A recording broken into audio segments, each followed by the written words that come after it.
Devant de grands investisseurs du monde et de nombreux chefs d'État et gouvernants africains, le Bénin, représenté par la vice-présidente Mariam Chabi Talata, a eu l'occasion de mettre sur le tapis les nombreuses réalisations et projets favorisant un climat d'investissement plaisant depuis 2016. En moins d'un siècle, le pays est passé du sous-développement au développement et à la prospérité. Ce changement de statut ne s'est pas opéré ex nihilo. Il est le résultat de la synergie d'action de leaders politiques visionnaires, engagés et déterminés, de responsables d'entreprises ambitieux, audacieux et passionnés, avec un système éducatif exceptionnellement performant et l'accompagnement de la communauté internationale. Des prouesses qui, à en croire la vice-présidente, n'ont pas pu se faire sans l'appui de la communauté internationale.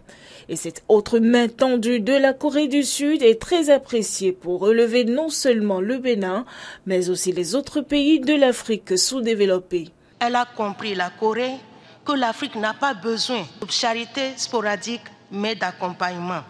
Nous la remercions pour cette grande et noble attention aux autres, ce sens élevé du devoir d'assistance mutuelle et d'entraide. Mesdames et messieurs, notre continent, qui aujourd'hui plus que par le passé, est en proie à la pauvreté, la famine, l'insécurité, l'instabilité politique, la gouvernance dévoyée, les conflits et autres maux, dans un monde où le multilatéralisme devient une nécessité, a besoin d'une telle aide. En effet, après de nombreuses tentatives infructueuses et non concluantes d'aide ponctuelle au développement, un changement de paradigme s'impose.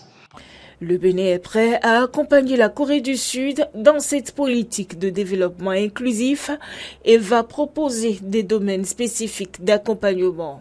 Mon pays, le Bénin, est prêt à construire avec d'autres pays du continent et avec la Corée cet avenir commun. C'est pourquoi nous vous invitons d'ores et déjà à nous visiter afin de découvrir les atouts et opportunités dont notre pays regorge. De plus, le Bénin a procédé à d'importantes réformes politiques, institutionnelles et économiques visant à garantir la sécurité des investissements directs étrangers ces dernières années.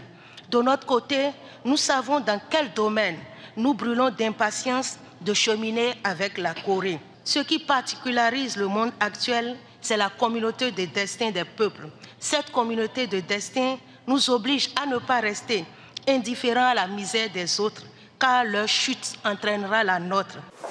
Précisons que plus de 40 milliards de dollars américains ont été directement investis par la Corée dans l'organisation de ce premier sommet Corée du Sud-Afrique.